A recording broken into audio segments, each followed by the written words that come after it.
So it's a great pleasure to welcome Daniel Dennett to Contemporary Philosophy Global Conversations. This show is brought to you by the Mana platform. Mana is the Saudi platform for culture and philosophy. My name is John Simmons. I'm professor of philosophy at the University of Kansas. Our guest, Daniel Dennett, is one of the world's greatest philosophers. Daniel Dennett has been a towering figure in recent philosophy since the 80s, since the 70s. I've followed Dan's work very carefully over the years. He's been an enormous influence on my own thought. His primary contributions have been to articulate, broadly speaking, a naturalist worldview that attempts to reconcile our kind of common sense understanding of the nature of mind, the nature of consciousness, meaning, value, ethical decision-making, the place of religion in human life. He hopes to reconcile all of these things within a broadly naturalistic perspective. Dan Dennett is author of numerous important books and, central and seminal articles in the history of recent philosophy.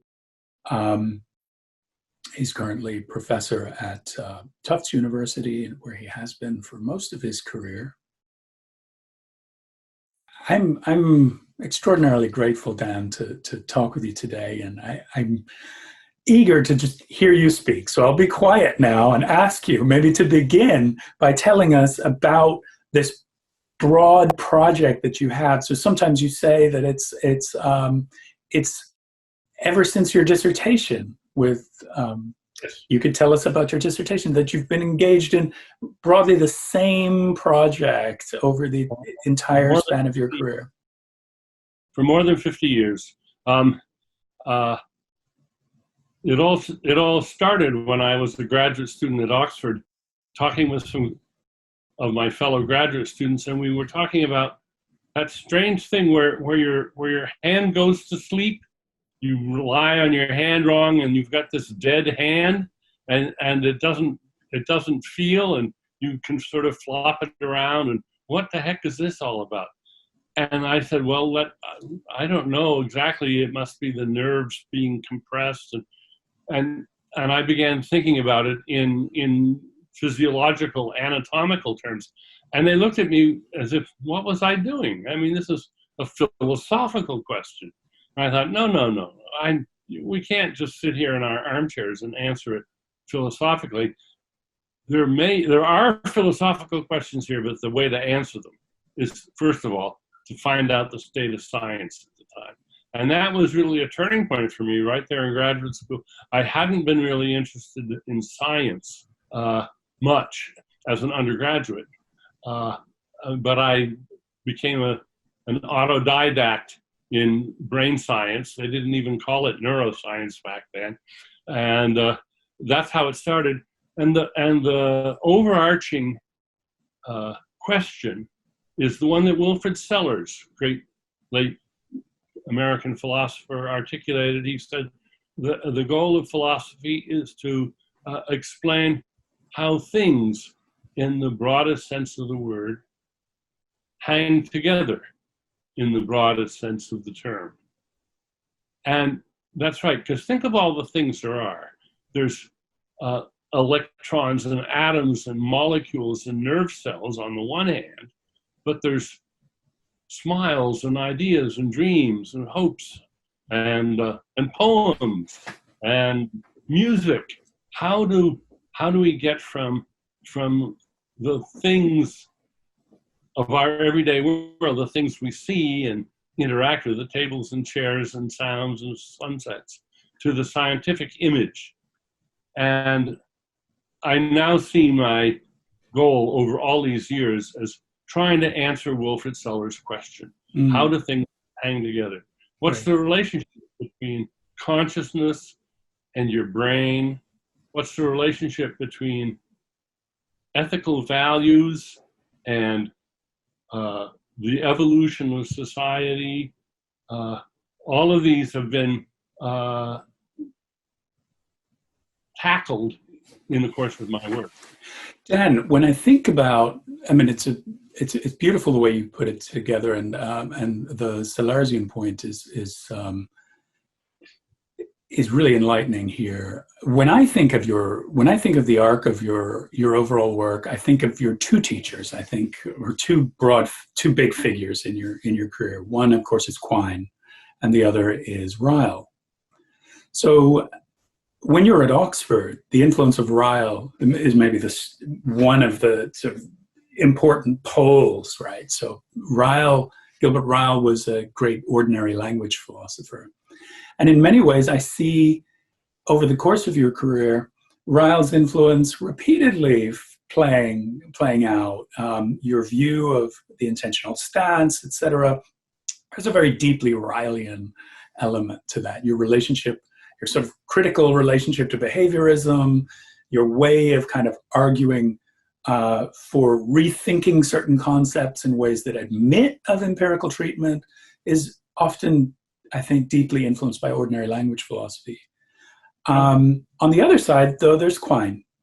And Quine has this very large-scale naturalist vision that also informs your work in fundamental ways. So maybe you could talk about how you, in the early days, moved between those two poles in your own thinking. So maybe that case of falling asleep on your arm is a good way to think about those two figures in your career. Wasn't I lucky? I had two of the greatest philosophers of the 20th century as my undergraduate and graduate advisors. Well, Quine wasn't my advisor, but I wrote my honors dissertation at Harvard was an attack on Quine. And when I went to Oxford, I figured I was the Quine skeptic to end all Quine skeptics. And I was immediately labeled by my fellow graduate students as the village Quinean. I accepted so much more of what Quine thought than they did.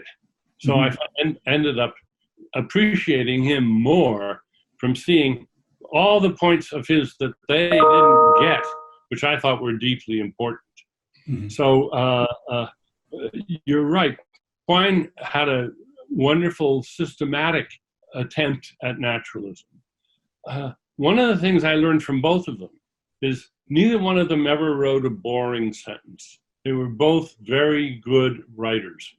And I have always aspired to write as clearly and vividly as Ryle and Quine write. And I think I've succeeded. It's certainly been a major part of my thinking. The big point of disagreement is that Quine, as a logician, wanted to regiment ordinary language and tame it and turn it into a proper scientific language. And Ryle, who was allergic to science, wanted to protect ordinary language, and I wanted to split the difference. I wanted to show how you can go back and forth between ordinary language, what Wilfrid Sellers calls the manifest image, and the scientific image. And the stumbling blocks for this project are well known, and probably one of the great ones is intentionality, aboutness. How does the world of science treat the aboutness of an idea, the aboutness of a perception? And right from the beginning, when I was in Oxford, I was worried about how can a brain learn things? How can a brain acquire information? It's just matter. It's just matter. And I gradually came to realize there's only one way. And it's got to be a sort of Darwinian evolutionary way. The brain has to have lots of candidate connections to draw, and something must prune those connections so that the right things get attached to the right things so that the creature can learn. What learning is redesign, automatic. It's self-redesign. You take the design you've got to begin with, and you use that to improve your design by taking information from the world. And that's very much like the way evolution works. Species, every member of every species is an experiment in the world. It's living its life and trying to make more of its kind. And the ones that are most successful succeed. They make more of their kind. And the ones that are more successful happen to be wired up and muffled up and skeletoned up and a little better than their peers. And over time, the designs get refined and improved and sort of optimized, but it has to be gradual. And that's how learning works too. When you're born, your brain is, in some regard, sort of randomly wired. And you're babbling and rolling your hands around, and your eyes don't even focus properly. And gradually, the world imposes its structure on your brain, and your brain acquires information at a fantastic rate. And by the time you're 2, you're beginning to talk. By the time you're 3, you've distinguished yourself from others, and you can identify all kinds of things. So the trick to understanding the mind is, first of all, to understand that it's an evolutionary process that goes on in your material brain. It starts before you're born and continues to the end of your life. Very good. So Dan, many listeners will hear, or viewers will hear what you're saying about the explanation of let's say these learning algorithms within the brain, and think, well, that's all well and good, but that seems to be a solution to a relatively easy question, to use the philosopher's taxonomy here. There are harder questions about mind. So we can certainly talk about how a neural network adapts to various kinds of reinforcement learning, et cetera, and give a quote unquote naturalistic story or a physical story about how that might happen.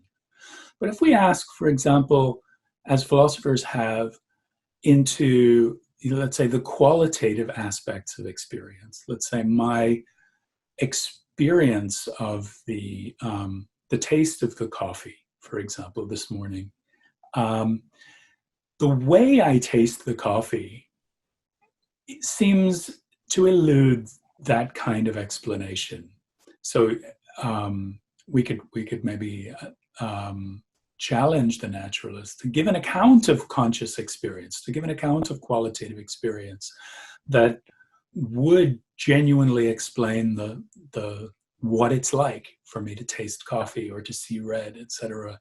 And you've taken a shot at that. You've taken one of the prominent. So let's hear your theory of consciousness, Dan.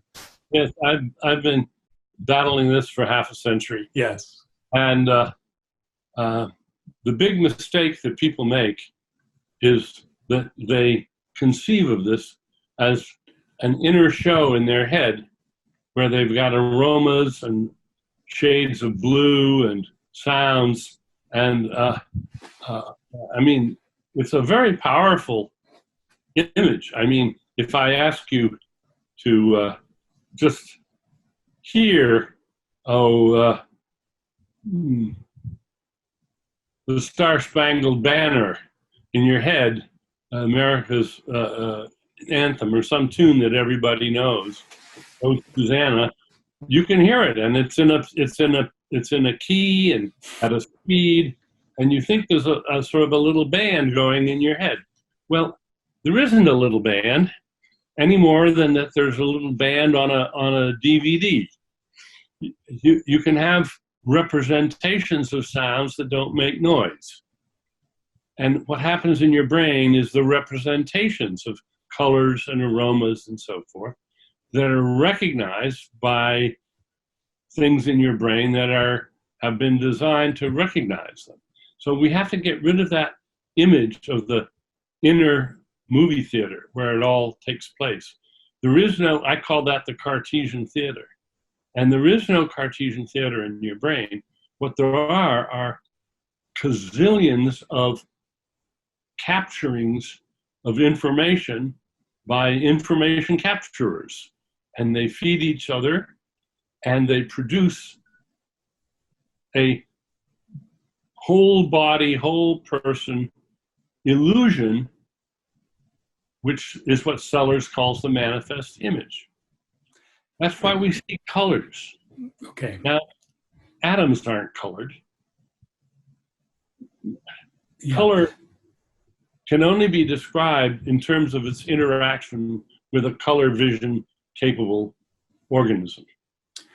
Okay, so I think it would be interesting for our listeners to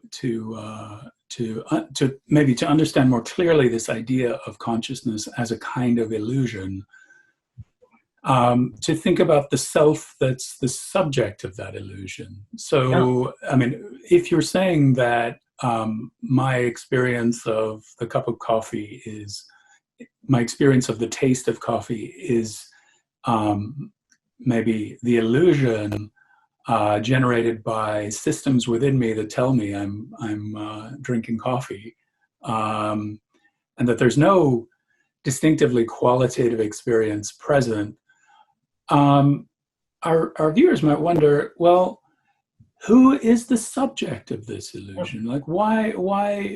I mean, presumably, if it's an illusion, someone's subject to that illusion, and they're having a coffee-like experience of the illusion. So maybe you could say a little bit about this self, the self that's subject to the illusion that you're. Well, there's all kinds of selves. Even a bacterium has a self of sorts. It distinguishes itself from things that are outside it that are not itself. But it doesn't, that's not a conscious self, it's just a self-protective self. And a lobster has a self. It doesn't bite off its own claws. It could, but it knows better in some sense. When you get to people like us, organisms like us, we have very selfie selves. We have selves that are hugely articulated and complicated by a lifetime of experience. Who you are is summed up in the manifolds of memories and plans, hopes, expectations, fears, the languages you know, the people you know, the cities you know. All of this is a store of information that is very accessible to this organism that's you. And it's that accessibility to the organism, the fact that the body, the living, breathing body that's you, is very well controlled. It doesn't run into the walls, and it picks up cups of coffee, and it looks out windows and sees who's at the door. Usually. All of these things are capabilities of a living body. Now, some people would say, well, but maybe it's just a zombie. A philosophical zombie is, I love this because it perfectly distills the mistake. Some philosophers have argued at great length that they can imagine some living thing, a philosophical zombie, who is just as animated, just as averse to pain, just as good company as a conscious person, but there's nobody inside. There's no self. It's just a zombie. There's nobody home. And they say they can imagine this. And I say, no, you can't. To imagine that in a sense that would carry any weight is a huge task, and you're simply incapable of it. I mean, I can also imagine, a cup of coffee that writes poetry, but that doesn't mean that it could, or that that's logically possible. You can't get from the brute idea of a zombie to I say, the very distinction between a zombie and a behaviorally identical conscious person is a phony, artifactual distinction that philosophers have taught themselves in. Okay, so this is a really interesting, this is a sort of a crucial philosophical point, right? So the arguments for the irreducibility or non-physical nature, let's say, of qualitative experience depend on what you've described, which is it's a traditional style of argument in philosophy called the conceivability argument. So that if I can conceive of two things being separate, then that makes it the case that it's possible that they are separate. If they're possible that they're separable, then they're not necessarily identical. And the argument from philosophers like David Chalmers and others is that qualitative experience is not necessarily identical, therefore not identical, with the activity of the organism, with my body. And I don't want to spend too much time on that, but it strikes me in your response that you've kind of insisted on the reality of the self. And you've said, look, this zombie thing that you're imagining as not having these qualitative experiences or not having this kind of conscious self, etc., you've laid that out and you've claimed that there's a distinction between qualitative experience in the physical world. I challenge you to really make that distinction clear. And I don't believe that you can actually do that. I don't believe in the conceivability of the zombie, the philosophical zombie.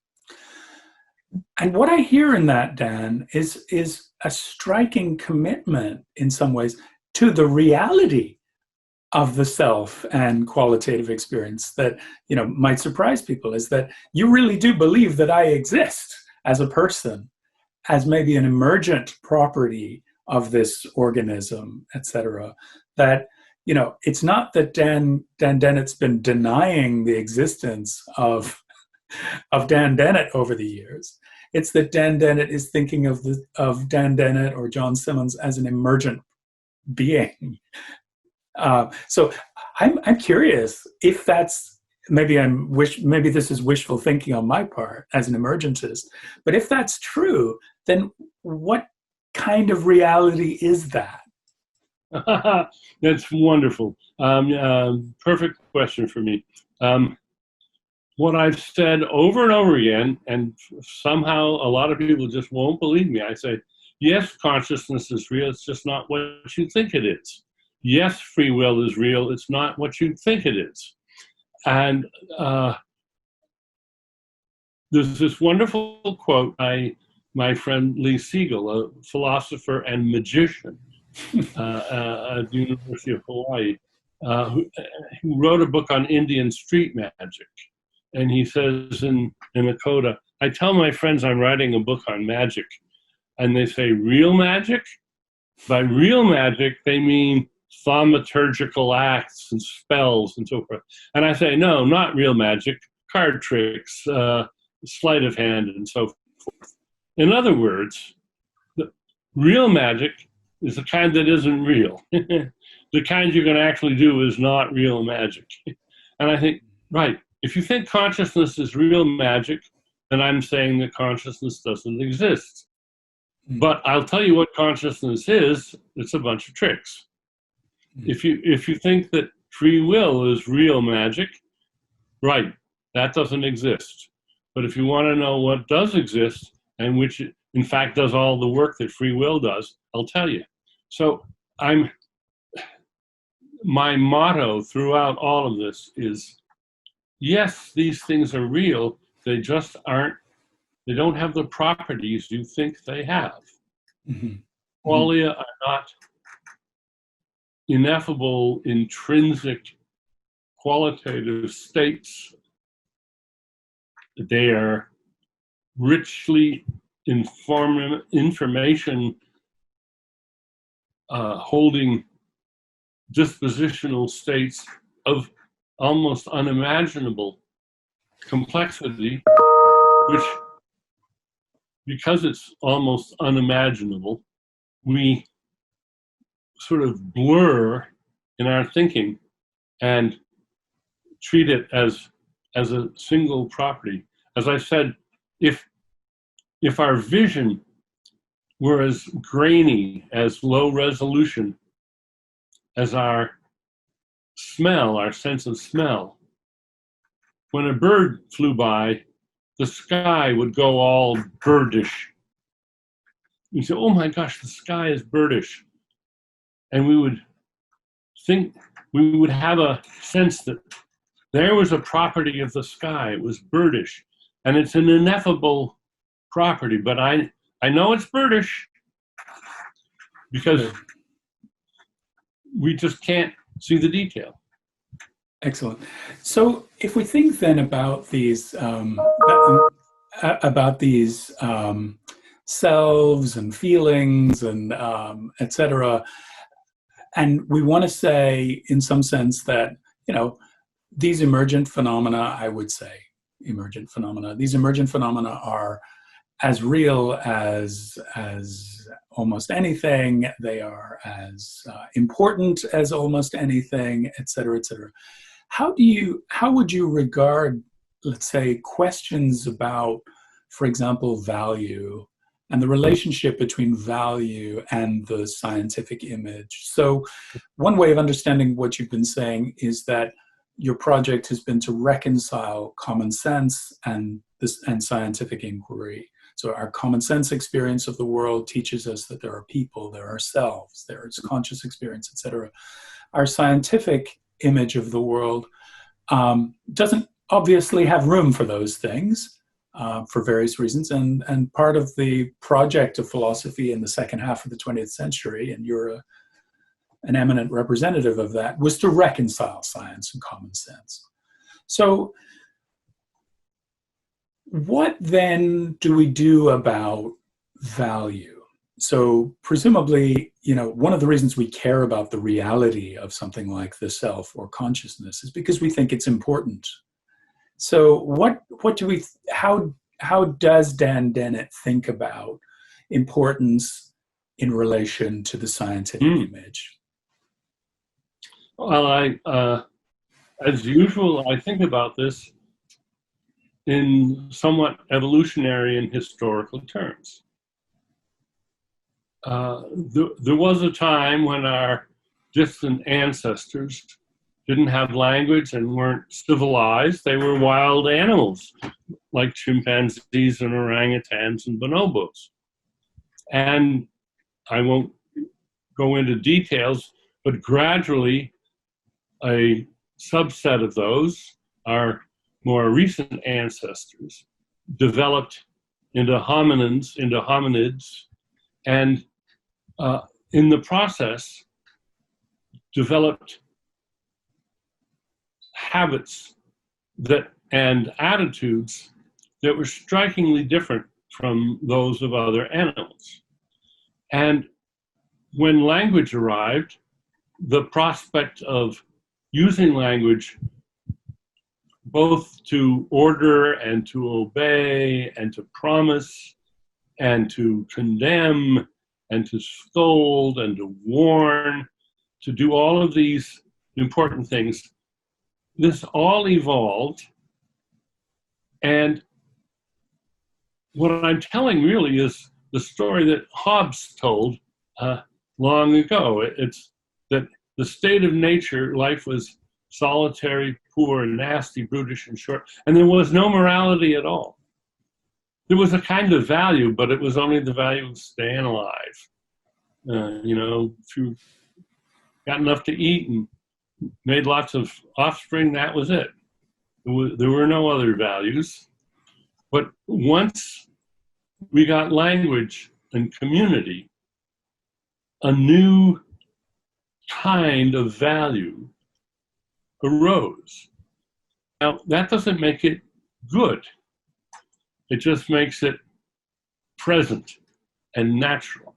And Hume talks about the natural virtues, love of one's offspring, anger at transgression, and so forth. And he says, we then enhance these when we create artificial virtues, which are sort of human-made, culturally transmitted attitudes. Now, in fact, those aren't the same over the world. There's a striking difference between the sort of natural, off the top of the head value judgments that people make in the Western industrialized world and in the rest of the world. Joseph Henrich has created a wonderful term for this WEIRD, W-E-I-R-D, which stands for Western, Educated, Industrialized, Rich, and Democratic.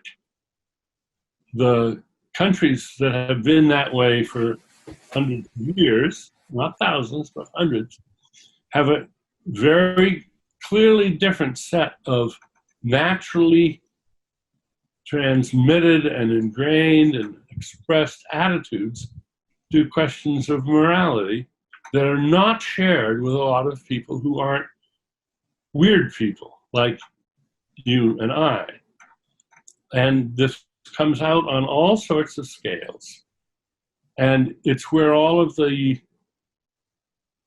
controversy about ethics really, I think, is discoverable. For instance, in the weird world, nepotism is regarded as, if not a crime, something to be very much discouraged. In the rest of the world, nepotism is an obligation. That's clear. Family values, family ties are more important. They overrule objective, universalized ethical rules for many, many people. So ethics evolves culturally. It's changed Old Testament ethics,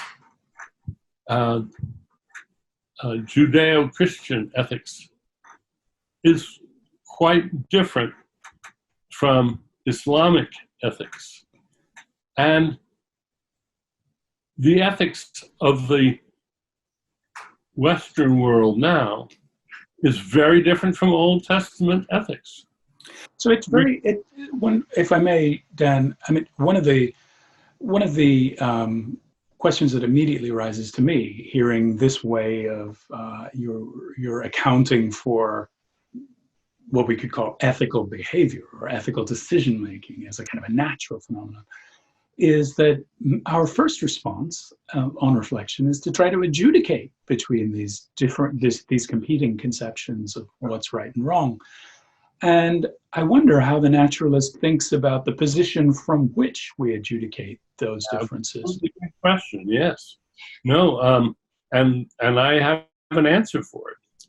What we have learned, and this is philosophy that has done this, is that there is a perspective from which we can sit down as informed, rational agents and ask ourselves the meta question. Okay, of these two value systems, which one is better? And that raises questions about what do you mean by better? And we can ask that question. Good. And we can imagine a sort of idealized parliament where every voice gets to be heard.